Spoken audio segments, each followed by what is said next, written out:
registros administrativos, no solo de encuestas. Respecto a la tasa de victimización, se deberían de incluir indicadores que se refieran a la desigualdad de género en la victimización. Resulta imprescindible rehacer el Banabim e incluir indicadores de delitos cuya baja prevalencia dificulta el que los podamos encontrar en las encuestas. Es vergonzoso que no sepamos cuántas denuncias por violación se refieren a víctimas varones y a víctimas mujeres.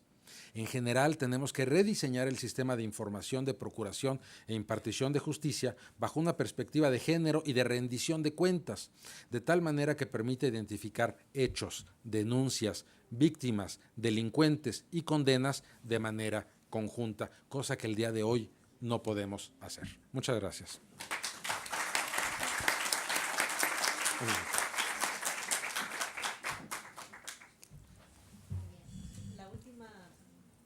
De esta mesa será la de la doctora Marta Mieri Terán y Rocha, quien es investigadora del Instituto de Investigaciones Sociales de aquí de la UNAM, miembro del Sistema Nacional de Investigadores Nivel 2, es doctora en Demografía por la Universidad de Montreal y sus líneas de investigación se centran en temas relativos a la fecundidad, las transiciones a la vida adulta, escolaridad, trabajo, formación de familias entre los jóvenes y métodos cuantitativos en los estudios de población. Gracias. Muchas gracias. Por una parte, por la presentación y también por la oportunidad para hablar en este foro. A mí me pidieron que desarrollara algo sobre la fecundidad en el contexto del Plan Nacional de Desarrollo. Y me pareció que lo más importante era hacer una presentación de cuáles han sido las estimaciones que han sido utilizadas para, como estimaciones oficiales para todo el desarrollo de los planes y programas que han habido en materia de salud en particular.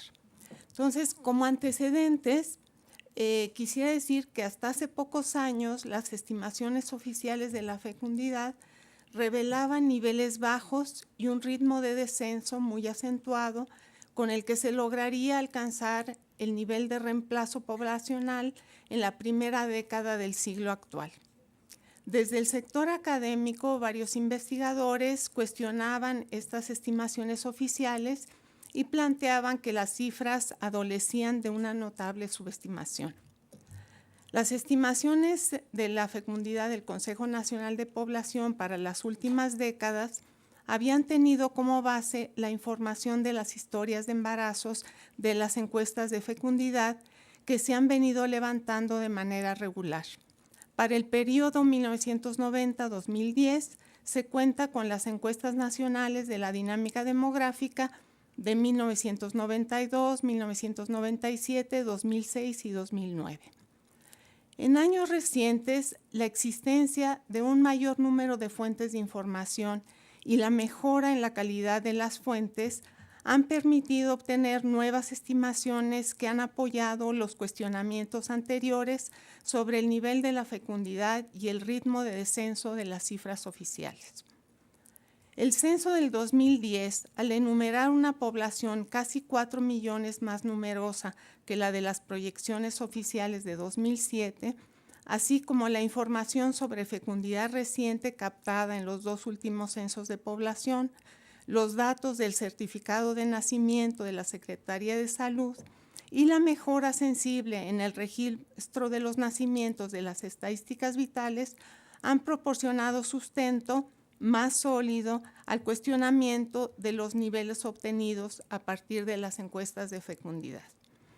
En 2011, la Sociedad Mexicana de Demografía desarrolló un ejercicio de conciliación demográfica con el objeto de proporcionar estimaciones para el periodo 1990-2010, de manera que sirvieran como punto de partida para las nuevas proyecciones de población.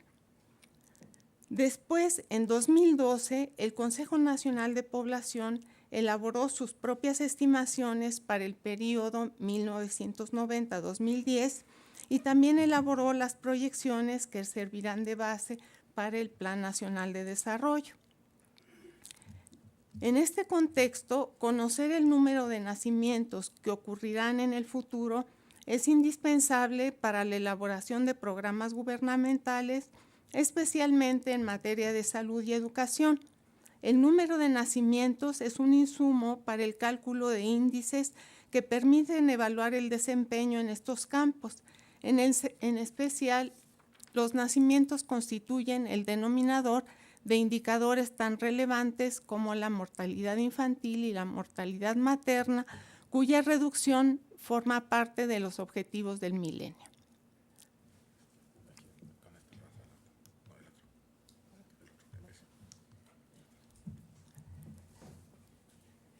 En esta presentación, los objetivos son dos. Por una parte, mostrar las estimaciones del nivel de la fecundidad en el periodo 1990-2010 a partir de, por una parte, las fuentes de datos disponibles, del ejercicio de la conciliación demográfica de la Sociedad Mexicana de Demografía y de las estimaciones del Consejo Nacional de Población en 2012. El segundo objetivo es presentar el número de nacimientos anuales en el periodo que se ha mencionado y contrastarlo con los resultados de las proyecciones previas del CONAPO de 2007 y con las actuales de 2012. Lo primero que presento son estimaciones de la tasa global de fecundidad según distintas fuentes para este periodo 1990-2010. Por una parte, las fuentes de datos disponibles para la estimación del nivel de la fecundidad para el conjunto del país son 4 las principales. Las estadísticas vitales que proporcionan el número de nacimientos registrados anualmente según el año en que ocurren.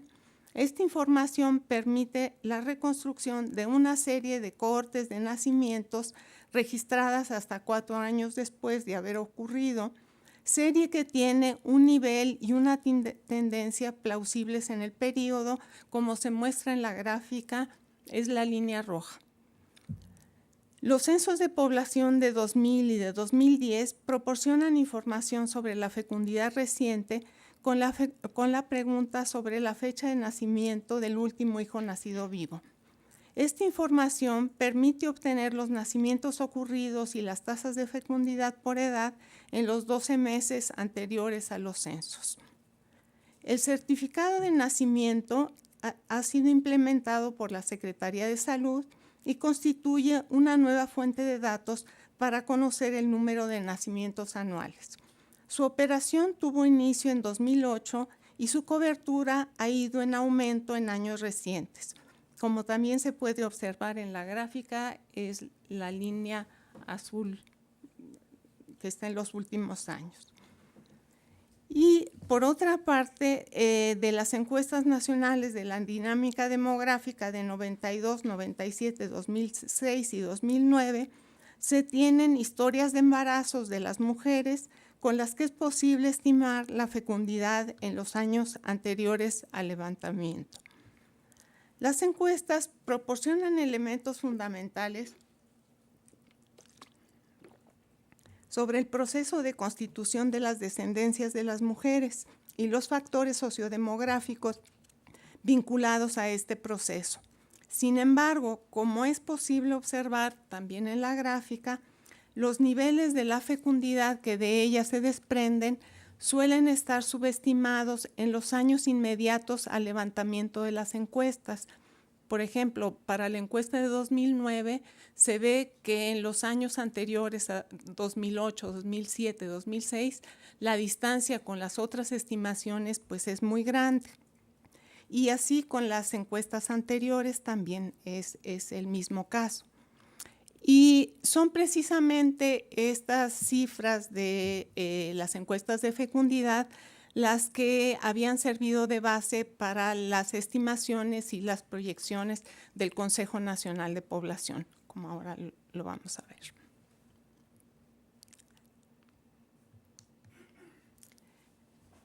En esta gráfica, a las estimaciones de las estadísticas vitales, los censos y el certificado, añadimos las estimaciones de la conciliación demográfica de la SOMEDE y del Consejo Nacional de Población de 2012. Es de destacar la coincidencia general de las estimaciones sobre el nivel de la fecundidad en este periodo 1990-2010. Por supuesto está el certificado, las estimaciones a partir del certificado, que se conoce que todavía no tienen una cobertura universal y por eso se encuentran por debajo. Pero las demás estimaciones pues se encuentran bastante cercanas y denotan pues un acuerdo sobre la tendencia, los niveles y la tendencia que ha tenido la fecundidad en estas últimas 2 décadas.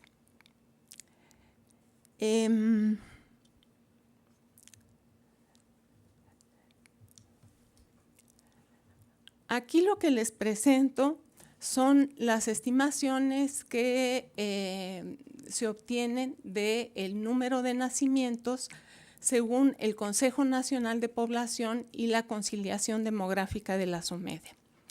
Y lo que observamos es que hay una coincidencia bastante grande en cuanto a los niveles, incluso hay años para los cuales hay una coincidencia perfecta, pero hay una diferencia que es muy notable y es que la tendencia que muestran las estimaciones del Consejo Nacional de Población es una tendencia muy lineal, a diferencia de la tendencia que se observa en las estimaciones de la conciliación de la SOMEDE.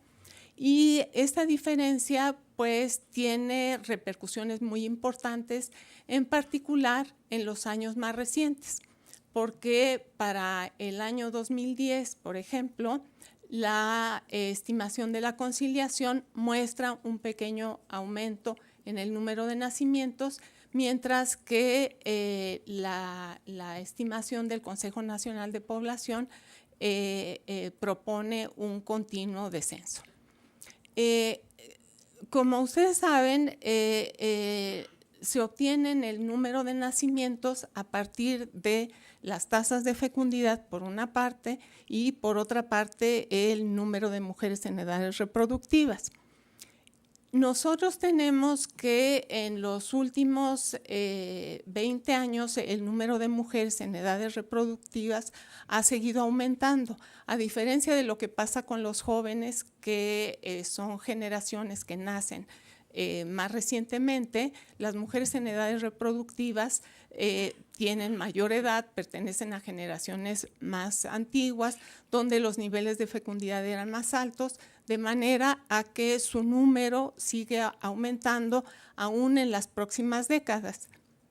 En las 2 próximas décadas también el número de mujeres en edades reproductivas aumenta de 31 millones, un poco más, a 34 millones, o sea, todavía es un aumento importante en el número de mujeres, y para contrarrestar ese aumento en el número de mujeres y tener una tendencia al descenso en los nacimientos, lo que se necesita es tener descensos de la fecundidad muy acentuados, los que no se han observado en los últimos años.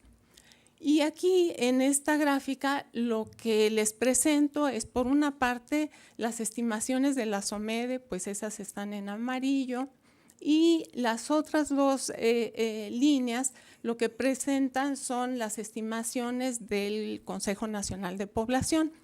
La línea azul clara refleja las estimaciones de la proyección de 2007, donde se muestra que en 2005 hay alrededor de 2 millones de nacimientos y se reducen a 1.800.000 para los años más recientes, para 2020, perdón.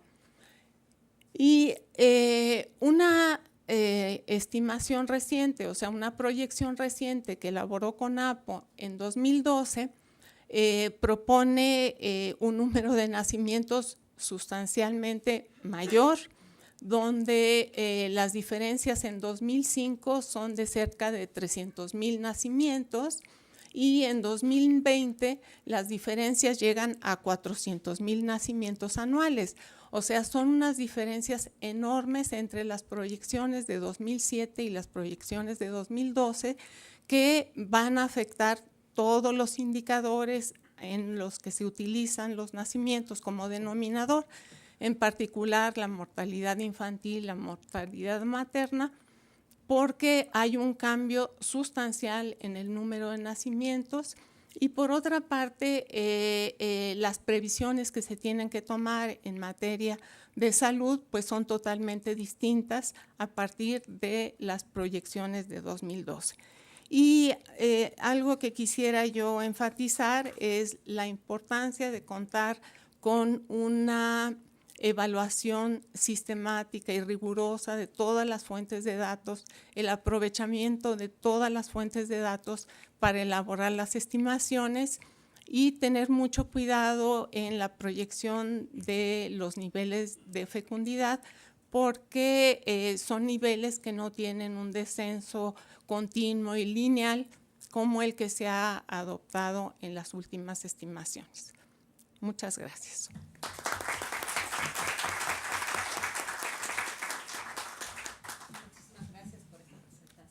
Y ahora tenemos una ronda de 15 minutos. A ver, te preguntas del público. 15 minutos para preguntas. ¿Tenemos preguntas? Micrófono para acercar. Ahí viene el micrófono.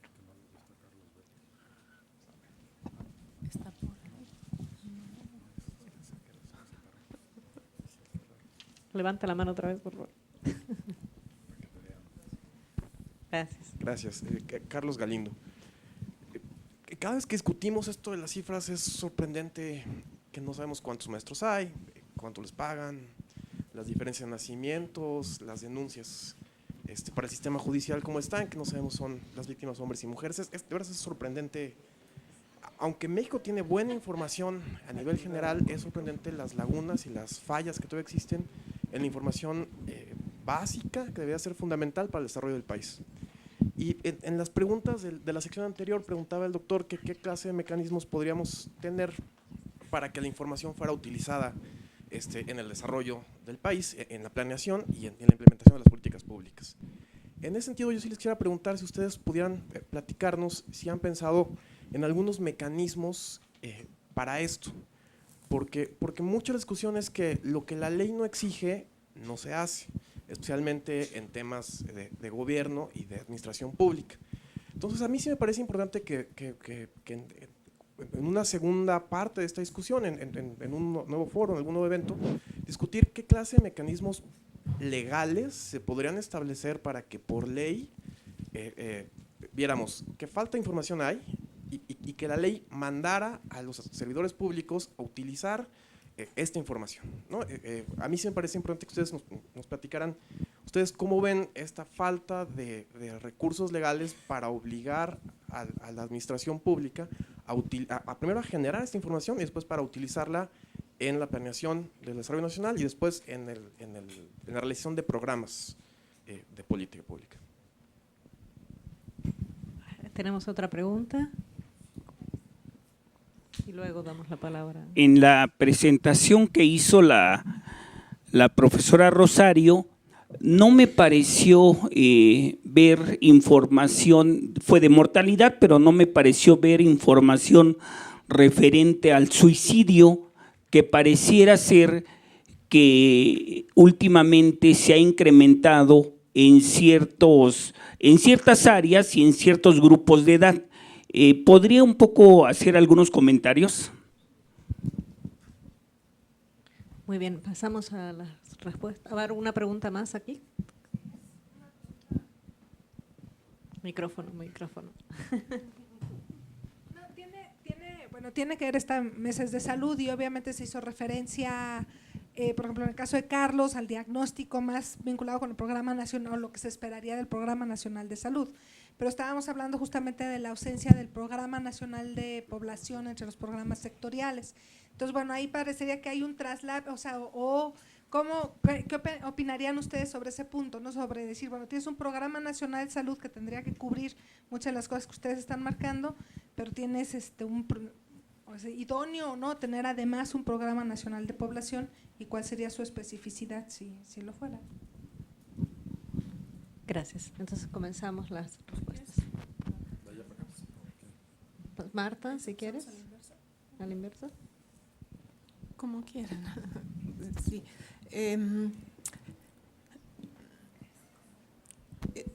En cuestiones de fecundidad, en realidad la información es muy abundante y es notable que cada vez las fuentes coinciden más. O sea, ha habido, en especial en las estadísticas vitales, una mejora notable.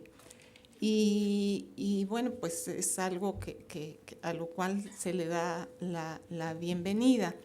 La única cuestión es, yo lo que estuve viendo,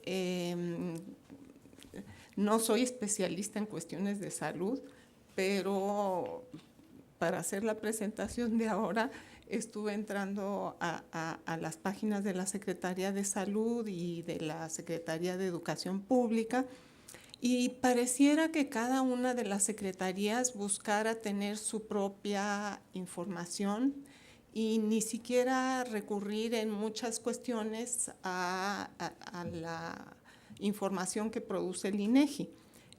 Por ejemplo, para la cuestión de las vacunas, existe un censo nominal que tiene la Secretaría de Salud, donde registran a los niños y les van dando seguimiento. Y entonces ellos consideran que su universo son los niños que están en este registro.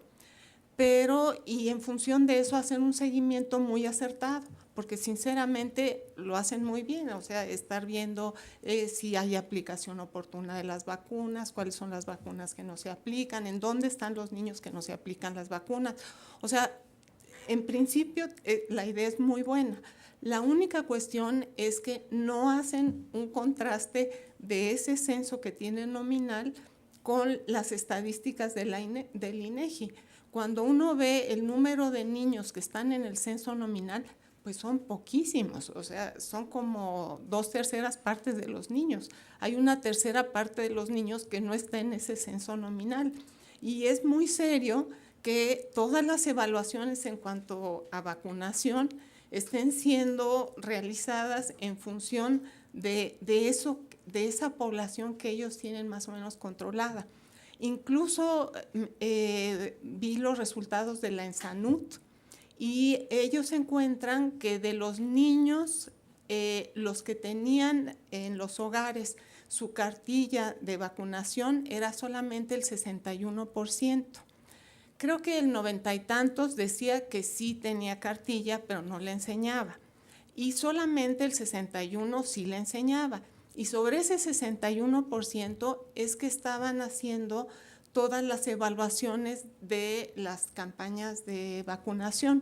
Entonces, eso me parece sí muy preocupante. O sea, porque cada sector puede tener una especie como de coto de datos que son muy loables, pero es indispensable que haya comunicación entre los sectores y que haya reconocimiento de las cifras oficiales y que traten de vincularse unas cifras con otras, porque si no, pues es una cuestión donde nunca vamos a poder mejorar de raíz. Muchas gracias. A ver, una cuestión de los mecanismos es fundamentalmente la producción de la información antes de usarla. Y aquí yo me quisiera referir a algo que está previsto en la ley del Sistema Nacional de Información Estadística y Geográfica, que son las declaratorias de información de interés nacional. Y creo que estas declaratorias deberían de estar asociadas a los objetivos puestos en el Plan Nacional de Desarrollo, pero no solo esta declaración tal cual, porque, por ejemplo, en la norma 046 para detección y atención de la violencia familiar y sexual, hay un anexo 2 que se tiene que llenar cada vez que hay un contacto con una persona que pudiera haber un caso. El problema es que solamente tenemos la información de la Secretaría de Salud para 2010 y 2011.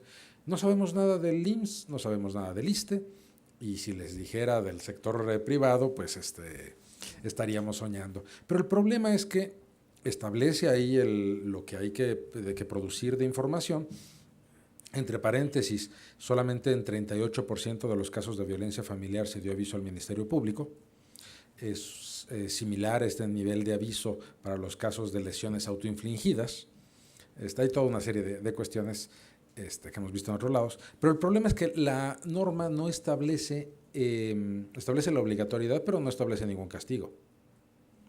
Entonces uno puede identificar, cruzando datos de cuántas consultas se dieron, etcétera, quiénes son los médicos, trabajadoras sociales, etcétera, que atendieron casos de violencia y que no lo reportaron, pero no pasa nada. Y mientras en México sigamos con que no pasa nada, pues ahí estamos. Creo que respondiéndole a Silvio, intentándole responder a Silvia, me parece que sí hay una especificidad del Programa Nacional de Población y tiene que ver con lo que decía Carlos, la utilización de la información sobre la población, sobre su distribución, sobre su estructura, sobre su evolución, cosas de las cuales sabemos, para que logremos el objetivo general de mejorar las condiciones de vida de la población. Me parece que aunque no esté escrito ahora, sí tenemos que pugnar porque se haga un programa nacional de población, sobre todo cuando hay una discusión en curso en la Cámara de Diputados actualmente sobre una nueva Ley General de Población, la cual menciona un programa nacional de población. Sí, yo creo que las transformaciones recientes que le dan al INEGI el cargo de coordinar la generación de información estadística para todos los sectores a nivel nacional es un esquema de oportunidad, es un área que nos permitiría a nosotros articular las acciones que llevarían a una aproximación integral. Ahora, ese es algo incompleto porque los sectores tradicionalmente no quieren colaborar. Que no tengamos información sobre IMSS e ISSSTE es porque no colabora con la Secretaría y bueno, los privados todavía están más lejanos. Pero tendríamos que movernos como en varias direcciones y una de esas va por el lado de la transparencia, el desempeño y la rendición de cuentas. O sea, evaluar al funcionario en términos de cómo transparenta su quehacer, cómo es que lo lleva a cabo y finalmente cómo es que comunica lo que está haciendo. Acompañado de un proceso de ciudadanización, porque hay que también lograr que las personas participen activamente en lo que es ese uso de información y lo que se espera de esa información para el mejoramiento de sus condiciones. Creo que las normatividades son muy útiles, todas las NOMs, porque nos dan un punto de referencia de qué es lo que